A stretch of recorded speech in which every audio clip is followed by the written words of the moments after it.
Welcome to a Healing Peace podcast. My name is Kimir Baker. I am an overcomer, writer, speaker, and God enthusiast. I am fueled by helping women achieve their emotional healing so that they can live the abundant life God has for them. In this podcast series, we provide faith-based inspiration to mend from emotional hurt, along with tools and tips for emotional wellness. In your journey, as you apply these tools and tips, you will begin to live the transformed life that you always desired. In fact, you will possess a new you. Nice to have you back. Before we get started, I want to do a couple of shout outs. First, I don't know if you guys listened, but our new intro music is by the one and only Sir Wick. The man is talented, and I love grooving to his beats. In fact, one song he had, I was like, I feel like I'm rapping. I can't keep myself settled. Anyways, you can find out more about his music at sirwickmusic.com. That's SIRWICK music.com. Second, I want to do a shout out to all of our listeners, new and old. For the old, I thank you for growing with us. For the new, I'm excited that you decided to continue your healing journeys with us. At A Healing Peace, we want to inspire and encourage you during your life experiences. Yes, ladies, we desire to renew and strengthen you. Lastly, I am so happy for all the wonderful feedback because as Kimir Baker, as I do this podcast, sometimes I do not know if it's helpful. I try not just to randomly talk, to have a purpose at least. But because I cannot see you, I'm not always certain that I'm leaving a good impact, that this is actually helping. So those ladies who tagged me and stated, keep up the good work, has been soothing to my soul. The compliments inspire me to keep bringing you guys great content. Now, for the new folks to the podcast, what you may not know is that I like to do tools and tips. And these tools and tips usually come from the previous episodes. And I do not want to disappoint. We're going to keep up our tools and tips. Why? Because it helps you to grow and mature in your walk. And this episode is our tools and tips of our previous two episodes where I was interviewed by Keisha Simone. Yes, you heard more of my personal story, and you heard the things that I put into practice to overcome the cray-cray that I experienced. So I would like to highlight those things. And I hope that in the highlight, it will inspire you to put some of these elements into practice in your own journey. Okay, let's get started. Tip number 1, self-care. I spoke briefly at the beginning of the interview about self-care. Self-care comes in many forms. Some of it may just be as simple as resting, taking care of your body, what you drink, what you eat, exercising. And as I say this, sometimes I forget to do this for myself. But as I'm inspiring to implement this continuously, I'm encourage you to do the same. But not only does self-care come in the form of our outward body experiences, but also in taking time for yourself to recover from life's ups and downs. Yes, your healing journey constitutes self-care. Number two, in your healing journey, it's necessary to establish healthy habits in dealing with our emotions. Why? Well, we don't want them to destroy us.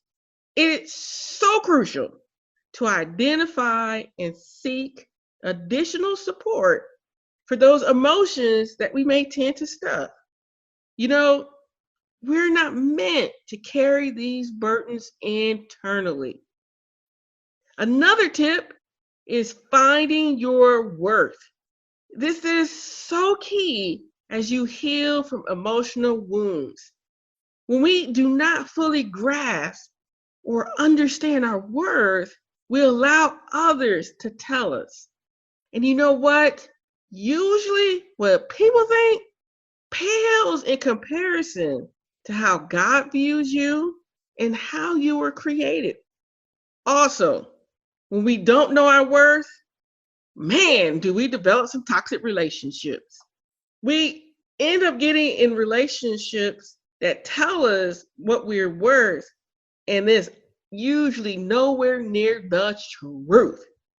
Because this is a big topic and it packs so many pieces of our lives, we will continue to talk about this throughout the podcast series. And I'm also kind of excited for things that we have coming up that really talks about embracing our worth and embracing how God views us and how He created us. Another tip is knowing that God is with us despite our suffering. No matter what life tells us or what other people tell us, we were created in God's image. God is always with us and He always loves us. This is His message, His basis of the Christian faith, because in His Son is the epitome of love. Our next tip, which we always stress, and you probably like, who's the way in this? Well, we do have interviews, and in the interviews, they too stress this, and that is finding safe people.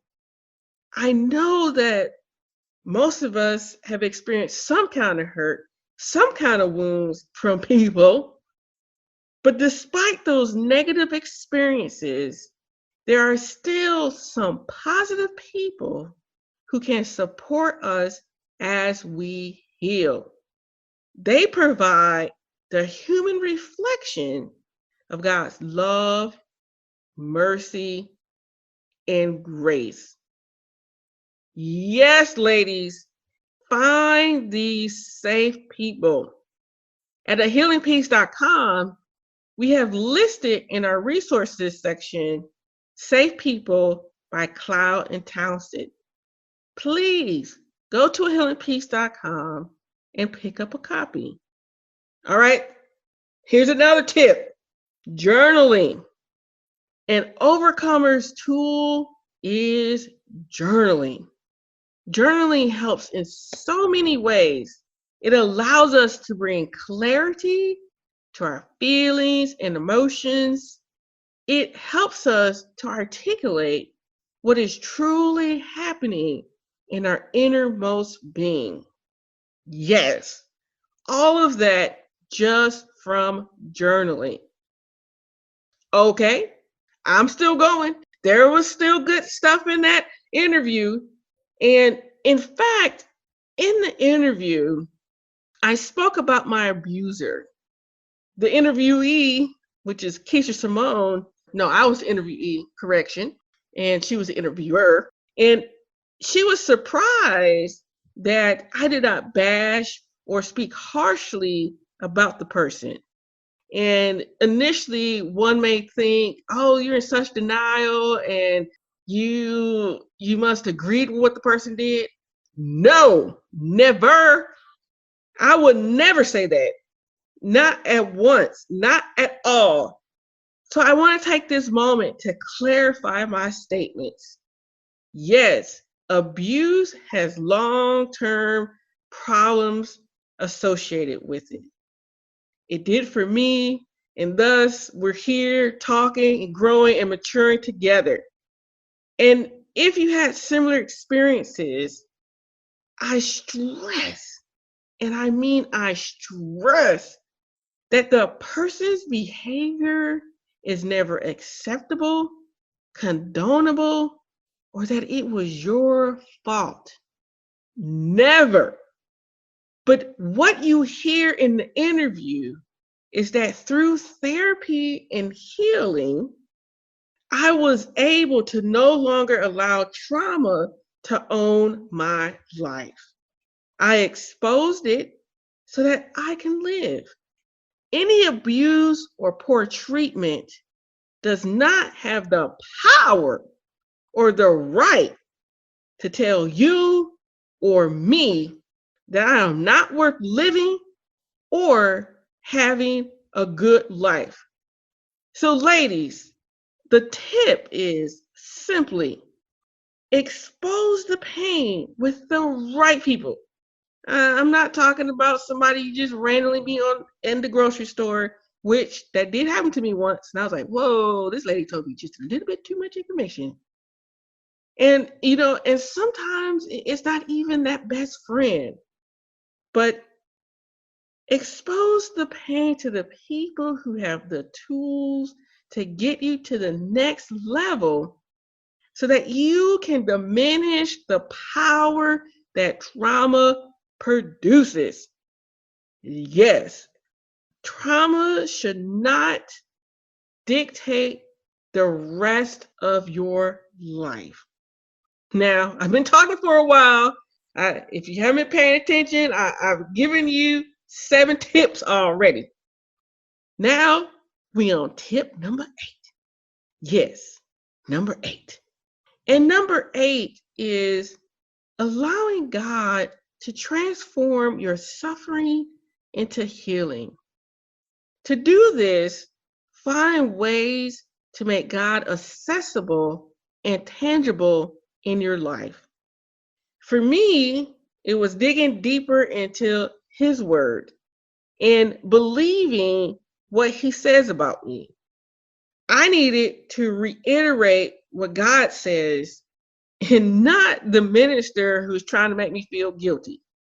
But I needed to know from God and understand why He tells me to stay away from certain things. And in those things, they're to keep me from having more pain and suffering, even though it may produce temporary comfort.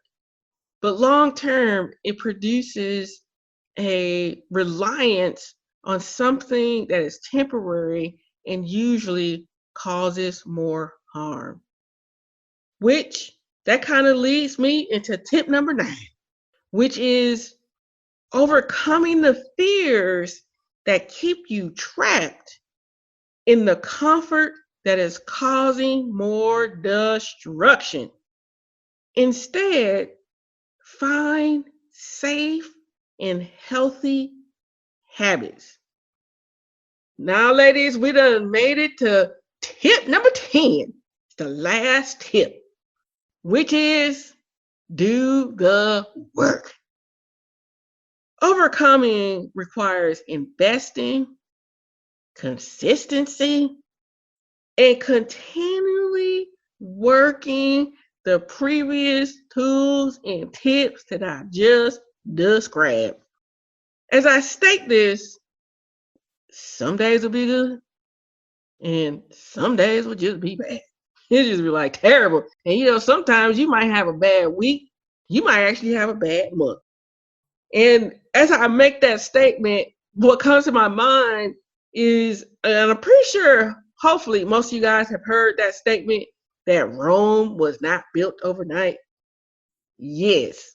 Taking back your life requires persistence and commitment to you. A commitment to a new you. I didn't stress the part, but yes, it's a commitment to a new you. Now, as I read the 10 tools and tips, you probably didn't realize that these past 2 episodes was loaded with them. These all came from the previous 2 episodes. And as I stated before, that throughout the series, we're going to revisit these awesome tools and tips. They are the fabric, they are the iron that keeps us on long-term transformation. Join us next week as we talk about more overcoming those fears and creating healthy habits. Why? I want us to be victorious in the things that we're doing and participating in for our healing journeys, for our self-care, for our inspiration, for our transformation. See you next time.